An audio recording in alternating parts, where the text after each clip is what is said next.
Hello friends, कैसे हो आप लोग। उम्मीद है सब अच्छे होंगे, स्वस्थ होंगे। मैंने पिछले क्लास में फ्रेंड ह्यूमन रिप्रोडक्शन पढ़ा रहा था, जिसमें मैंने जेस्टेशन में प्लेसेंटा फॉर्मेशन और जो एक्स्ट्रा एम्ब्रियोनिक मेम्ब्रेन है, एमनियन, एलेंटॉय, यॉर्क सैक, ये सब स्ट्रक्चर बता दिया था। तो उसके आगे आज हम फ्रेंड स्टार्ट करने जा रहे हैं हम ग्रेस्टुलेशन। ग्रेस्टुलेशन मतलब movement of EP blast. EP blast से कैसे जो है 3 जर्म लेयर फॉर्म होते हैं, एक्टोडर्म, मेसोडर्म और एंडोडर्म। यही 3 जर्म लेयर है फ्रेंड, जिससे पूरी बॉडी बनी हुई है। यही जाके आगे ऑर्गन बनाते हैं, ब्रेन, हार्ट, लीवर, लिम्स, सब कुछ यही बनाते हैं बच्चे का। तो आज हम ग्रेस्टुलेशन पढ़ेंगे, जिसको एम्ब्रियोनिक डेवलपमेंट भी बोला जाता है। ठीक है फ्रेंड, जो लोग को आज से पिछला क्लास नहीं किए हैं वो पीछे हमारे चैनल पे जाएं, study by doctor JK. Channel को सब्सक्राइब कर लें फ्रेंड, और जो भी इन क्लासेस की नोटिफिकेशन आपको तक जल्दी पहुंच जाएगी, और लाइक करें ताकि हमारा मोटिवेशन बढ़े। तो आइए स्टार्ट करते हैं फ्रेंड। जब तक पिछली क्लास नहीं पढ़ेंगे फ्रेंड, तब तक आगे की चीज़ें समझ में कम आएंगी। ठीक है, और इसे हम पूरी कोशिश करेंगे समझाने की। मैंने स्टार्टिंग में बताया था फ्रेंड, फर्टिलाइजेशन यहाँ पे हुई, एम्पुलरी रीजन में ओवरी से एग रिलीज हुआ और वेजाइना के थ्रू स्पर्म इंटर हुआ, मेल स्पर्म, यहाँ दोनों का मिलन हुआ, फर्टिलाइजेशन हुई। 7वें दिन इम्प्लांटेशन, मैंने एक क्लास इम्प्लांटेशन बताया क्या क्या चेंजेज आती हैं। यहाँ इम्प्लांट हुई इंडोमेट्रियम में, फिर वो ट्रोफोब्लास्ट एक लेयर बनी फ्रेंड। मैंने फिर उसको बताया ट्रोफोब्लास्ट 2 लेयर में टूट जाती है, सिंसियो ट्रोफोब्लास्ट और साइटोट्रोफोब्लास्ट। उसके बाद जो है फ्रेंड वो उसमें फिंगर लाइक स्ट्रक्चर बनती है। फिर मैंने बताया था ये ईपीब्लास्ट और जो इनर सेल मास है, जिसको एम्ब्रियोब्लास्ट कहते हैं, वो 2 पार्ट में टूटती थी, बनाती थी आपकी ईपीब्लास्ट और हाइपोब्लास्ट। देखिए ये है आपका ईपीब्लास्ट और ये है हाइपोब्लास्ट।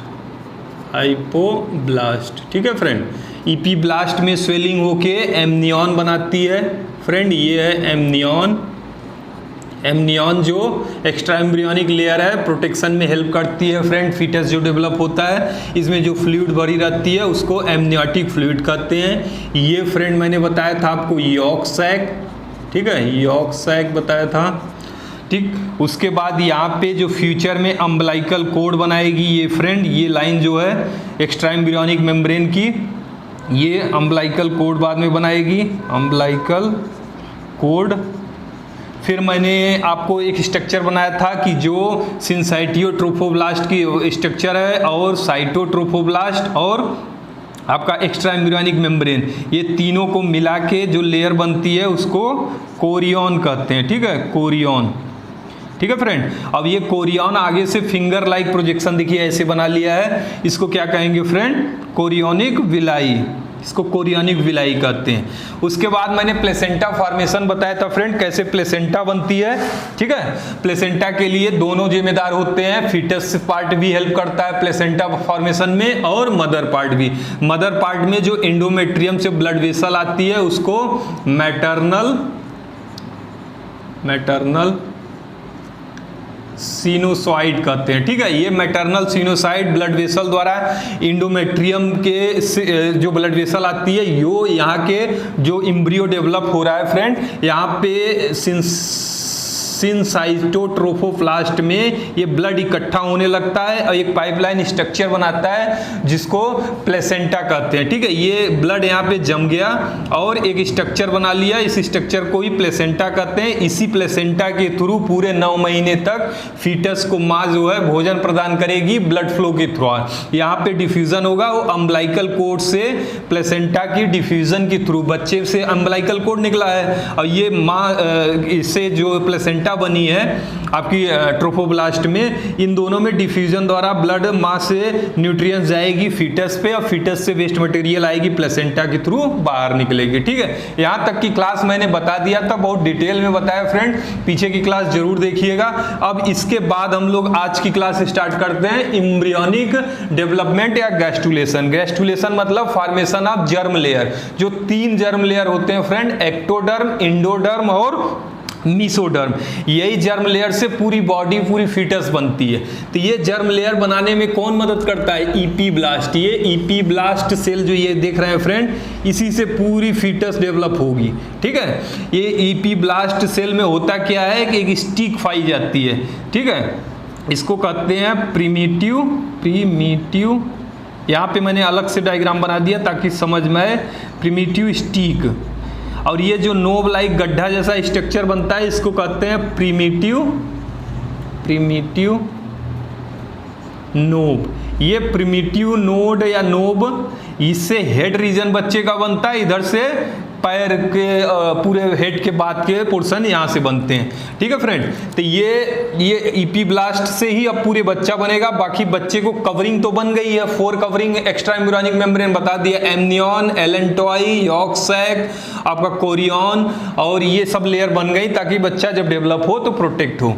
तो ये स्ट्रक्चर मैंने ईपीब्लास्ट की यहाँ बनाया है। देखिए ईपीब्लास्ट है, ये एमनियन है, ये आपका हाइपोब्लास्ट है।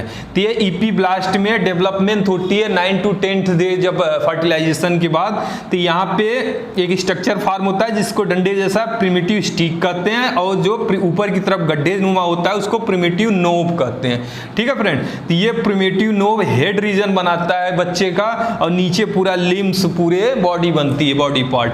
तो इसमें क्या होता है, अब जो साइटोप्लाज्म के सेल हैं इसके ईपीब्लास्ट के, ये सेल जंप करने लगते हैं। ठीक है, ये सेल जंप करके एक स्ट्रक्चर बनाते हैं, ये नीचे की तरफ भी जंप करते हैं फ्रेंड, और हाइपोब्लास्ट जाके डीजनरेट हो जाती है। यहाँ पे हाइपोब्लास्ट खत्म हो जाती है, सिर्फ ईपीब्लास्ट ही डेवलप होता है और 3 लेयर बन जाती हैं। ठीक है, देखिए फ्रेंड, यही चीज है, 3 लेयर जो ऊपर की तरफ लेयर बनती हैं उसको ही हम लोग कहते हैं friend first germinal layer ectoderm.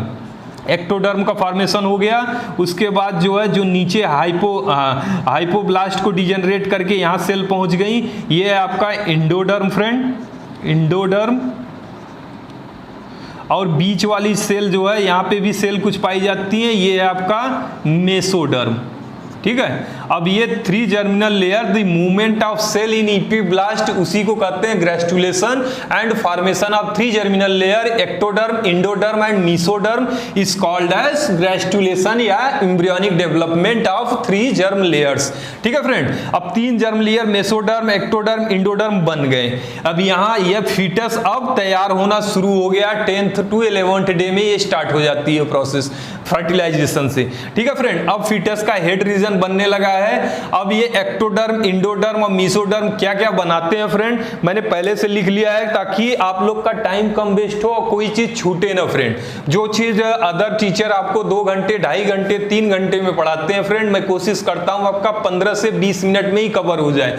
उसके लिए मैं पहले से डायग्राम बना के रखता हूं, कुछ इंपॉर्टेंट पॉइंट पहले से लिख के रखता हूं ताकि आपका टाइम ना वेस्ट हो। ठीक है फ्रेंड, आपको थंब रूल के हिसाब से याद रखना हो मोटा मोटा, क्योंकि एग्जैक्ट हमेशा याद नहीं रहती चीजें, तो इतना याद रखना। एक्टोडर्म से क्या बनती है, एक्टोडर्म से सारे नर्व सेल बनते हैं, जितने नर्वाइन पार्ट हैं बॉडी के वो एक्टोडर्म ओरिजिन होती हैं। यही एक्टोडर्म आगे वाली जो ईपीब्लास्ट की सेल डिवाइड होके बनाई है, ये बॉडी की ब्रेन बनाएगी, स्पाइनल कोड बनाएगी, आपका स्पाइनल कोड बनाएगी, स्पाइनल नर्व्स बनाएगी, क्रेनियल बनाएगी।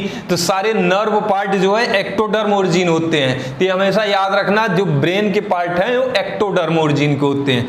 आपके मेसोडर्म में क्या आती है फ्रेंड, सारे कनेक्टिव टिश्यूज जितने सेल पाए जाते हैं बॉडी में वो मेसोडर्म ओरिजिन होते हैं। चाहे आपका ब्लड हो, ब्लड वेसल हो, वेन हो, आपका बोन हो, टीथ हो, इनामेल ऑफ टीथ, ये सब जो है, और मसल्स जितने होते हैं वो सब मेसोडर्म, यम से मेसोडर्म, यम से मसल्स, और कनेक्टिव टिश्यू, बोन, ब्लड, ये सब मेसोडर्म ओरिजिन होते हैं। इंडोडर्म में क्या आता है फ्रेंड, कुछ इपिथीलियम जो आती हैं, और जो डाइजेस्टिव ट्रैक हो गई आपकी, और लाइनिंग ऑफ रेस्पिरेटरी ट्रैक के अंदर जो चीजें पाई जाती हैं, यूरेथ्रा, यूरिनरी ब्लैडर, लीवर, पानक्रियास, ये सब इंडोडर्म ओरिजिन होती हैं। तो इसको याद करने के लिए मैंने टेबल बनाया फ्रेंड, यही सब एग्जामों में भी पूछा जाता है, इंपॉर्टेंट भी है। ये 3 जर्म लेयर अब पूरी बॉडी बनाएंगे फीटस की, कौन कौन ऑर्गन, कौन कौन सेल, कौन सी लेयर बनाएगी, ये पूरा डिटेल है। जैसे एक्टोडर्म में इपिडर्मिस बनाएगी।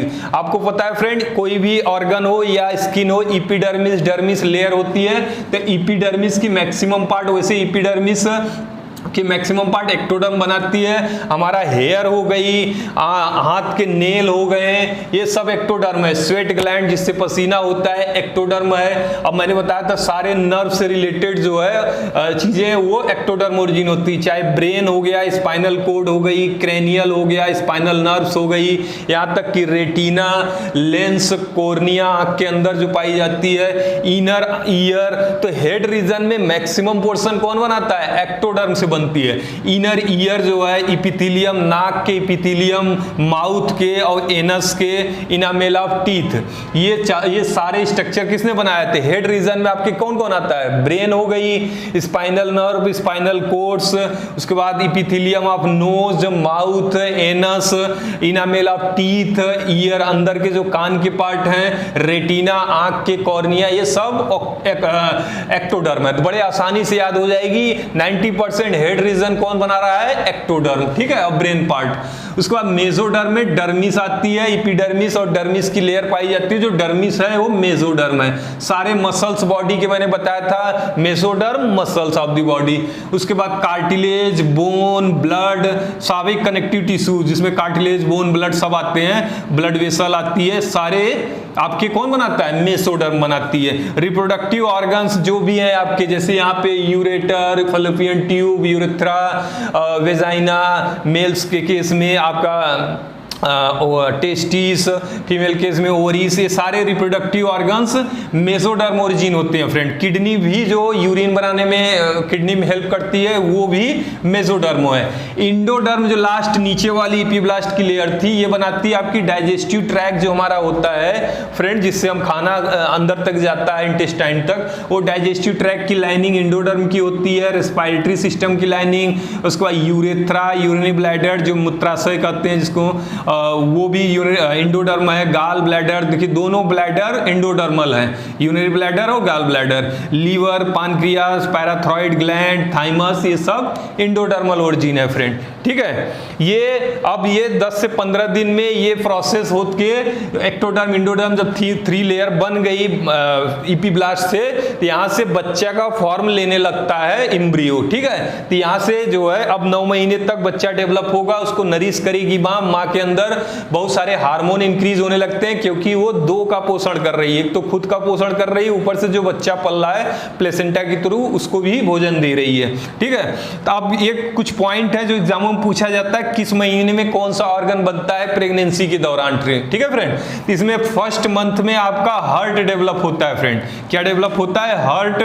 हार्ट कब डेवलप होता है? First month of pregnancy. जैसे ही फर्टिलाइजेशन हुई पहले महीने में हार्ट डेवलप होता है, इसी महीने में अल्ट्रासाउंड करेंगे तो आप हार्ट की ब्लीपिंग सुनेंगे, ब्लीटिंग, हार्ट ऐसे ब्लीटिंग करेगा, अल्ट्रासाउंड में दिखता है ये। स्टेटोस्कोप से भी महिला के एब्डोमेन रीजन में आप स्टेटोस्कोप लगा के देखेंगे तो हार्ट साउंड बच्चे का भी सुनाई देता है, ठीक है। तो फर्स्ट मंथ में हार्ट डेवलप होता है। सेकेंड मंथ में फ्रेंड क्या डेवलप होता है? फीटस में, माँ के गर्भ में फीटस का लिम्ब डेवलप होता है। लिम्ब में हाथ, पैर, फिंगर, उंगलियां, डिजिट, ये सारे चीजें डेवलप होती हैं। और एक्सटर्नल जेनाइटेलिया अगर मेल है तो पेनिस, टेस्टिस, ये सब, स्क्रोटम, ये सब डेवलप होगा। अगर फीमेल है तो उसका vaginal part, reproductive part, external genitalia develop होगी। ये सेकेंड मंथ में है।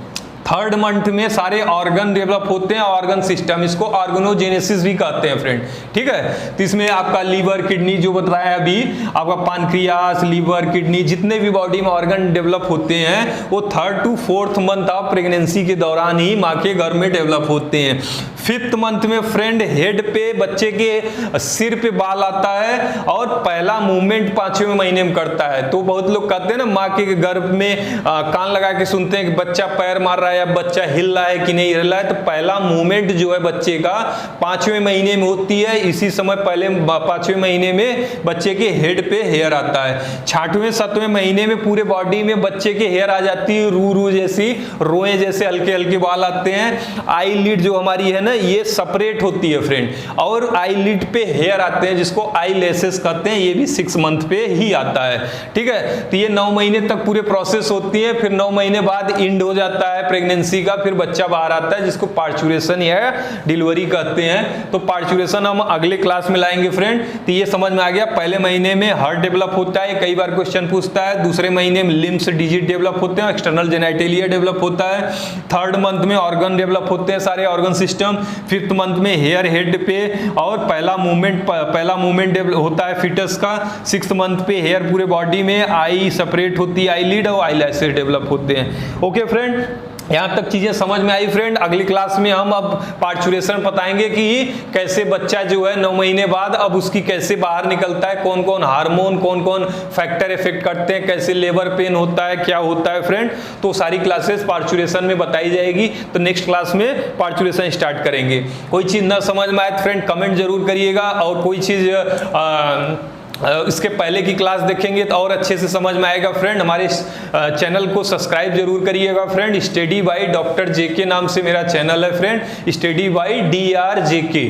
ठीक है फ्रेंड, तो मिलते हैं नेक्स्ट वीडियो में, तब तक के लिए थैंक यू फ्रेंड्स। ओके।